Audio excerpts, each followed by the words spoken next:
Hello friend, welcome to my channel. मैं आज आप लोगों के लिए जो है बहुत ही मोस्ट इम्पॉर्टेंट टॉपिक लेकर के आया हूँ और उस टॉपिक का नाम है फायर यानी आग। आग जिसे बोलते हैं, आग से जो दुर्घटना होती है आज उसी के बारे में हम बताने जा रहे हैं। यानी फायर एक्सीडेंट क्या होता है और फायर एक्सीडेंट से हम क्या होता है, बहुत ही ख़तरनाक होता है। और आग पहले किसे कहते हैं इसके बारे में हम लोग जानते हैं कि आग पहले किसे कहते हैं। तो आग से जो लगने वाली दुर्घटना होती है उसे ही हम आग कहते हैं। अंग्रेजी में इसका नाम फायर है और उसे फायर एक्सीडेंट के नाम से जाना जाता है। यूँ तो आप देखते हैं कि आग की उत्पत्ति बहुत ज़माने में दो पार्ट के घिसने से होती है, जैसे दो पत्थर के आपस में मिलने से आग की उत्पत्ति होती है। लेकिन आज आधुनिक युग में आज वो पत्थर घिसने का काम नहीं है, बल्कि एक तिल्ली और माचिस की ज़रूरत होती है आग जलाने के लिए। इसमें कोई संदेह की बात नहीं है। आज बहुत हम लोग जहाँ पर खड़े हैं बहुत विकसित युग में खड़े हैं और आज हम जानेंगे कि आग से दुर्घटनाएं कौन कौन सी होती है और आग की कितने प्रकार की श्रेणी है और आग को किस श्रेणी के आग किस तरह से लगते हैं और आग लगने के लिए क्या क्या ज़रूरत है आदि इत्यादि चीज़ों के बारे में हम लोग आज इस वीडियो में सीखेंगे। तो आप लोग ध्यानपूर्वक इस वीडियो को सुनिएगा, क्योंकि ये ITI के छात्रों के लिए सभी छात्रों के लिए है, चाहे वो कोई भी किसी भी ट्रेड के हों, चाहे इलेक्ट्रीशियन हो कि फिटर हो, टर्नर हो, मैशनिस्ट हो, डीजल हो, MMB हो, ट्रैक्टर हो, इलेक्ट्रॉनिक्स हो, ये सबकी ज़रूरत है और सभी ITI के छात्रों के लिए ये लाभदायी होता है। तो आग लगने से जो जान माल की क्षति होती है, जैसे सावधानी घटी और दुर्घटना, सावधानी हटी और दुर्घटना घटी, तो इस तरह से हम देखते हैं कि आग लगने के क्या क्या कारण हो सकते हैं। तो जहां मकान में जगह कमी है और वहां पर हम आग जलाते हैं तो वहां पर आग लगने की ज़्यादा संभावना होती है और जब एक बार आग लग जाता है तो कुछ ही मिनट में जो है सब चीज़ जल करके राख हो जाता है। अब आग के लिए क्या क्या चीज़ आवश्यक चीज़ चाहिए आग लगने के लिए, तो सबसे पहला आवश्यक है आग लगने के लिए सबसे पहला चीज़ है ऑक्सीजन, जो हमें प्रकृति से मिलता है। और ऑक्सीजन के साथ साथ क्या ईंधन का होना ज़रूरी है और आग, ये तीन चीज़ें यानी आग, ऑक्सीजन और ईंधन, ये तीनों को अगर मिला देते हैं तो आग बनता है और आग जलने में सहायक होता है। जैसा आप लोग सभी लोग जानते हैं कि आग को जलने के लिए ऑक्सीजन की आवश्यकता होती है, ईंधन की आवश्यकता होती है यानी फ्यूल, चाहे वो लकड़ी में जला हुआ आग हो, चाहे वो गैस या पेट्रोल से जला हुआ आग हो, चाहे बिजली सर्किट से लगा हुआ आग हो, इत्यादि के बारे में हम लोग विस्तार से हम लोग जानते हैं। तो सबसे आइए पहला कि आग, फायर यानी मानव जीवन के लिए आग तो बहुत ही आवश्यक है। इतना तो हम कह सकते हैं कि आग जो है हमारे मानव जीवन के लिए बहुत ही आवश्यक है, परंतु यह बहुत ही खतरनाक भी होता है और लोग खतरे से भी खेलते रहते हैं। लेकिन खतरे से खेलने के लिए सावधानी की ज़रूरत होती है और ज़रा सा भी सावधानी हटी और भयंकर दुर्घटना घट सकती है, ऐसी संभावना बनी रहती है। सभी मनुष्य जो होते हैं आग के महत्व को जानते हैं, इससे होने वाली दुर्घटनाओं को भी जानते हैं। जब इसे हम रफली तरीके से यूज करते हैं यानी बेढंगे तरीके से यूज करते हैं यानी असावधानी से इस्तेमाल करते हैं, तभी आग की घटना घटती है। तो इसे रोका जा सकता है, इसलिए आग को सावधानी से इस्तेमाल करना चाहिए। कुछ हद तक रोका जा सकता है, लेकिन जब आग लग जाती है तो हम लोग इसे जल्दी रोकने का प्रयास नहीं कर पाते हैं और तब तक जल करके सुहा हो जाता है। तो आइए आग के बारे में, तो आग के बारे में आपको जानकारी मिल गई कि आग जो है हमारे मानव जीवन के लिए बहुत ही महत्वपूर्ण सामग्री है। आग के बिना हमारा जीवन यापन संभव नहीं हो पाता है, क्योंकि हम जो खाना खाते हैं या और सब चीज़ जो आधारित है हमारे जीवन की मूलभूत सुविधाएं, उसमें आग का भी एक महत्वपूर्ण स्थान रखता है। दूसरा चीज़, आग को जलाने के लिए सहायक कौन सा है, तो ऑक्सीजन है, जिसको जो यह सब जगह विद्यमान रहता है। प्रायः यह ऑक्सीजन जो है हर जगह विद्यमान आपको मिलेगा, क्योंकि ये प्रकृति से मिलने वाली चीज़ है। इसके अभाव में मनुष्य का जिंदा भी रहना असंभव हो जाता है, और जब मनुष्य का जिंदा रहना असंभव हो जाता है तो उसी प्रकार जो है आग बिना ऑक्सीजन का जल नहीं सकता है। यहाँ तक कि पृथ्वी पर जितने भी जीव जंतु होते हैं या आते हैं, इसके साथ ही आग के जलने के लिए भी ऑक्सीजन बिल्कुल ही आवश्यक हो जाता है। ऑक्सीजन के अभाव में आग नहीं जल सकता है। ऑक्सीजन सब जगह है, चाहे वह ज्वलनशील पदार्थ का स्टोर हो या कोई अन्य स्थान। यानी आग लगने पर यथासंभव ऑक्सीजन को रोकने का प्रयास करना चाहिए, और अगर किसी स्टोर में आग लगा हो और उसे हम ऑक्सीजन चारों तरफ से बंद कर दें तो दुर्घटना कुछ हद तक रुक सकती है। तो ये आपने जान लिया आग के बारे में, और दूसरा जान लिया ऑक्सीजन के बारे में। तीसरा है ईंधन, यानी जिसको कि फ्यूल के नाम से हम जानते हैं। यह भी मनुष्य के लिए बहुत ही आवश्यक सामग्री होती है। जब ईंधन ही नहीं होगा तो हमारे जीवन यापन में असुविधा होती है, क्योंकि यह जो है प्रोफेशनल, एक उदाहरण के स्वरूप कारखाने में विभिन्न प्रकार के तेल एवं जूट एकत्र किया जाता है। अगर कपड़े का कारखाना है या रुई एवं कपड़ा स्टोर में रखा है तो यह ज्वलनशील पदार्थ होते हुए भी स्टोर में रखा जाता है, क्योंकि व्यापारियों का यह पेशा है, इसे स्टोर करके ही रखते हैं और कुछ दिन तक रखने के बाद जो है इसे वहाँ से हटाते हैं। साथ ही साथ इसमें जब आग लगती है तो उसे भी रोकने का हमें प्रयास करनी चाहिए, क्योंकि स्टोर एक छोटा सा जगह होता है जहाँ पर ऑक्सीजन जाने की ज़रूरत होती है। वहाँ से अगर ऑक्सीजन हम स्टॉप कर देते हैं तो कुछ हद तक आग पर काबू पाया जा सकता है। अब आइए, ये तो हुआ आग जलने के लिए किन किन चीज़ों की ज़रूरत होती है। यानी आग जलने के लिए आग चाहिए, ऑक्सीजन चाहिए और फ्यूल चाहिए, यानी ईंधन चाहिए। अब आइए, इसके विभिन्न प्रकार के आग एवं इससे बचने के उपाय और कौन कौन सी श्रेणियां होती है। यानी ABC ये श्रेणियां होती है आग की, और कैसे कैसे होता है। A श्रेणी की कौन सी फायर होती है, B श्रेणी की कौन सी फायर होती है, C श्रेणी की कौन सी फायर होती है। तो आइए इसके बारे में जानते हैं।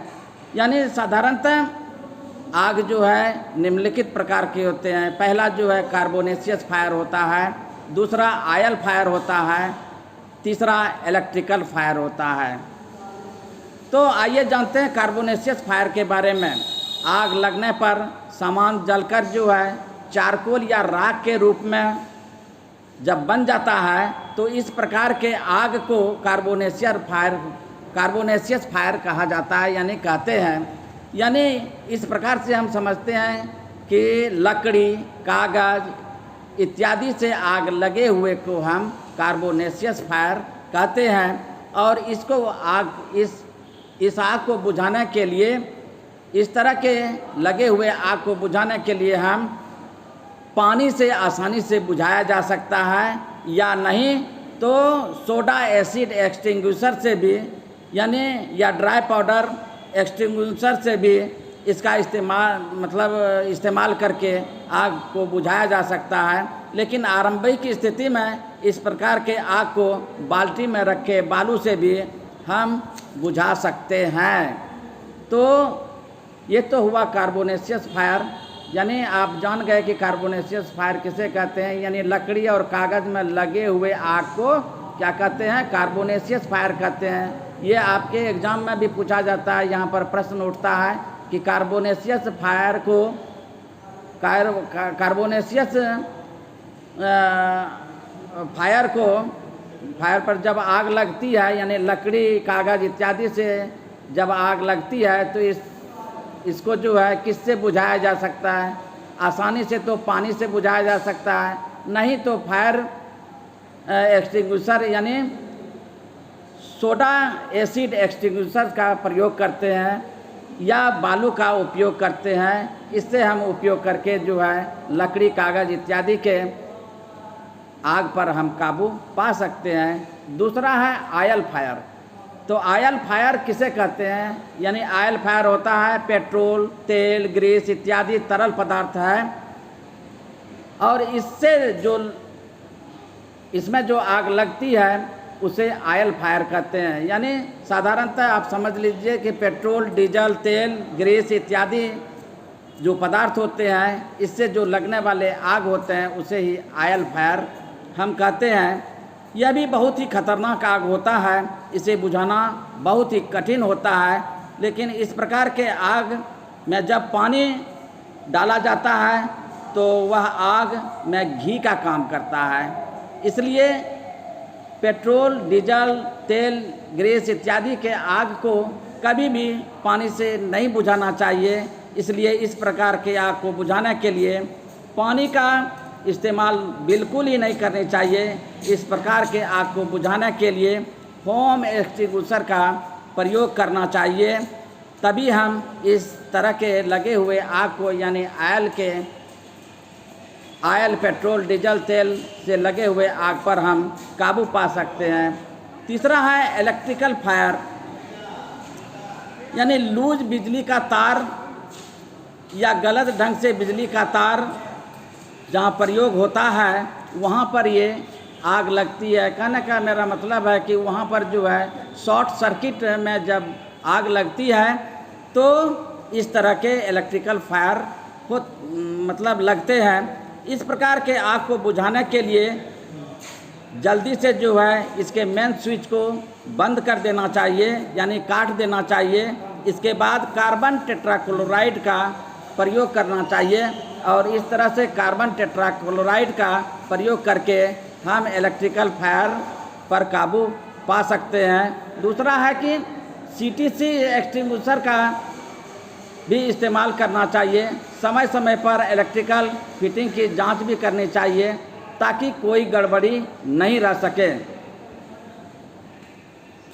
तो आपने देखा कि कार्बोनेशियस फायर कैसे लगता है और उसके लगने के लिए कौन कौन से ईंधन की आवश्यकता होती है। दूसरा आपने देखा कि ऑयल फायर, ऑयल से लगने वाले यानी पेट्रोल, डीजल, तेल, ग्रीस इत्यादि से लगने वाले ऑयल को जो है किस प्रकार के फोम एक्सटिंग्विशर्स का प्रयोग करके हम उसको बुझा सकते हैं। तो तीसरा है इलेक्ट्रिकल फायर के बारे में। तो आज आप लोगों ने इसके बारे में देखा, सुना। तो ये पूछा जाता है क्वेश्चन कि कार्बोनेशियस फायर को किससे बुझाया जाता है, तो आप इसका आंसर, सटीक आंसर दे सकेंगे कि सोडा एसिड एक्सटिंग्विशर से जो है आग बुझाया जाता है। अगर पूछेगा कि ऑयल फायर जो है किससे बुझाया जाता है, तो फोम एक्सटिंग्विशर से बुझाया जाता है। और इलेक्ट्रिकल फायर किससे बुझाया जाता है, तो कार्बन टेट्राक्लोराइड यानी शॉर्ट में इसको CTC एक्सटिंग्विशर भी कहा जाता है। अब है कि कारखानों में आग लगने के कारण और उसके रोकने के उपाय के बारे में आइए नज़र डालते हैं। तो कारखानों में जब अग्निरोधक नियमों का पालन नहीं होता है तो आग लग जाती है, जिससे जान माल की बहुत ही क्षति होती है। इसलिए कारखाने में आग नहीं लगे, इसके लिए कारखाने के अग्नि अवरोधक नियमों का जानकारी प्रत्येक प्रशिक्षणार्थी को एवं कारखाने में काम करने वाले व्यक्ति को होना चाहिए। इस नियम का अमल करने से प्रत्येक कारीगर का कर्तव्य है। अतः नीचे कुछ इस तरह का सुझाव हम आगे बताने जा रहे हैं, जिसका पालन करने से निश्चित ही आग पर कारखाना में लगे यानी कारखाने में आग नहीं लगेगी। इस तरह का अगर नियम को फॉलो किया जा सकता है तो बहुत हद तक उस पर मतलब आग के दुर्घटना को कम किया जा सकता है यानी रोका जा सकता है। पहला है कि जब 3 पदार्थ आग, ऑक्सीजन एवं ज्वलनशील पदार्थ एक साथ मिल जाते हैं तो आग लग जाती है। इसे फायर ट्रायंगल भी कहते हैं। इन तीनों सामानों को एक साथ नहीं मिलने देना चाहिए। कहने का मेरा मतलब है कि कारखाने में इन तीनों को जो है एक साथ नहीं रखना चाहिए। तीनों में से एक को अलग हटा करके रखना चाहिए ताकि दुर्घटना होने की संभावना नहीं के बराबर हो। अगर ईंधन को हटा दिया जाता है तो ऑक्सीजन एवं आग से कोई हानि नहीं होती है। अगर ऑक्सीजन नहीं है तो आग नहीं लग सकती है। अगर आग नहीं है तो ऑक्सीजन एवं ईंधन से कोई हानि नहीं होगी। इस प्रकार के आग पकड़ते ही यथाशीघ्र इसमें से एक को अलग कर देना चाहिए। दूसरा है, कारखाने में बीड़ी सिगरेट को जलाकर, माचिस या तिल्ली को जला करके वर्कशॉप में फेंकने से आग लग जाने की संभावना होती है। अतः कारखाना में बीड़ी सिगरेट नहीं पीना चाहिए तथा माचिस की जलती काठी को वर्कशॉप में नहीं फेंकना चाहिए। तीसरा है कि ज्वलन में सहायक सामग्री जैसे पेट्रोल, डीजल, किरासन तेल इत्यादि के पास कारखाने में धूम्रपान बिल्कुल ही नहीं करना चाहिए। चौथा है कि शीघ्र विस्फोटक पदार्थ को कारखाने में रखने से भी आग लग जाती है। अतः वर्कशॉप को विस्फोटक पदार्थ से वंचित रखना चाहिए तथा आवश्यक होने पर सावधानी से रखना चाहिए। पाँचवा है, कारखाने में तेल लगे चिथड़ों या कॉटन वेस्ट को वर्कशॉप में रखने से आग का विस्तार तेज़ी से फैलता है। अतः इन वस्तुओं को उचित स्थान पर रखना चाहिए। छठा है, विद्युत तार के ढीले संपर्क से निकलने वाली चिंगारी से भी कारखानों में आग लग जाती है। अतः विद्युत तार का कनेक्शन लूज बिल्कुल नहीं होनी चाहिए। लूज कनेक्शन होने से शॉर्ट सर्किट में आग लगने का भय बराबर लगा रहता है। सातवां है, कभी कभी तीव्र गति से घूमने वाली मशीन के पार्ट्स के बीच में अधिक घर्षण होने से कारखाना में आग लग जाती है। अतः बचाव के लिए लुब्रिकेशन की व्यवस्था होनी चाहिए। अगर हम लुब्रिकेट करते रहेंगे तो आग लगने की संभावना नहीं के बराबर होगी यानी कम होगी। यानी अभी आपने सीखा कि कारखानों में आग लगने के कारण एवं उसे रोकने के उपाय के बारे में आप लोगों ने देखा सुना। अब है, आइए आग से बचने एवं आग लगने के दौरान सुरक्षा के उपाय क्या करना चाहिए। अग्नि अवरोधक सामान की आवश्यकता अचानक पड़ती है यानी अग्नि अवरोधक सामान की आवश्यकता अचानक पड़ती है। इसलिए इस प्रकार के सामान को प्रत्येक कारीगर को जानकारी होना चाहिए। प्रत्येक कारीगर को इसकी जानकारी होनी चाहिए। दूसरा है, अग्निशामक यंत्र भरे हों, इसके उपयोग की जानकारी प्रत्येक कारीगर को होनी चाहिए कि अग्निशमन का प्रयोग कैसे किया जाता है। तीसरा है कि पानी की बाल्टियां एवं रेत के बोरे भरे हों, इसके बारे में भी सभी कारीगर को जानकारी रहनी चाहिए कि कहाँ पर बाल्टी भरे बालू मिलेंगे और कहाँ पर किस स्थान पर रखा हुआ है बालू भरा हुआ बोरे। तो इसकी जानकारी प्रत्येक कारीगर को होनी चाहिए। दूसरा है कि वर्कशॉप में ज्वलनशील पदार्थ को अलग दूसरे स्थान में रखना चाहिए। पाँचवा है, फायर एक्सटिंग्विशर को मैग्नेट के पास या अन्य कई निश्चित स्थान पर तैयार स्थिति में बिना ताले का रखना चाहिए, यानी ताला लगा करके फायर एक्सटिंग्विशर को मैग्नेट के पास कभी नहीं रखना चाहिए। नेक्स्ट है आपका स्टोर या किसी अन्य स्थान जहाँ ज्वलनशील पदार्थ रखा गया है, जहाँ सेफ्टी लैंप का इस्तेमाल करना चाहिए। ओपन फायर का भूलकर इस्तेमाल नहीं करनी चाहिए। आग लगने पर खिड़की दरवाज़ा को यथाशीघ्र बंद कर देना चाहिए ताकि ऑक्सीजन को कंट्रोल किया जा सके। अगर तेल में आग लग गया हो तो पानी बिल्कुल ही नहीं डालना चाहिए। फायर स्टेशन को शीघ्र फ़ोन करना चाहिए। तो आज आपने जो है फायर के बारे में देखा, और फायर के बारे में ये सभी ट्रेडों के लिए है कि ITI में जितने भी प्रशिक्षणार्थी पढ़ रहे हों या पढ़ने वाले हों, ये सभी छात्रों के लिए बहुत ही उपयोगी है और इसे आप लोग अक्षरशः पालन करेंगे। अपने घर में भी इसका पालन कर सकते हैं, इसलिए कि आग जो है कहीं भी लग सकती है, घर हो या कारखाना, इसलिए अक्षरशः इसका अपने जीवन में पालन करना चाहिए। इन्हीं शब्दों के साथ जय हिंद, जय भारत।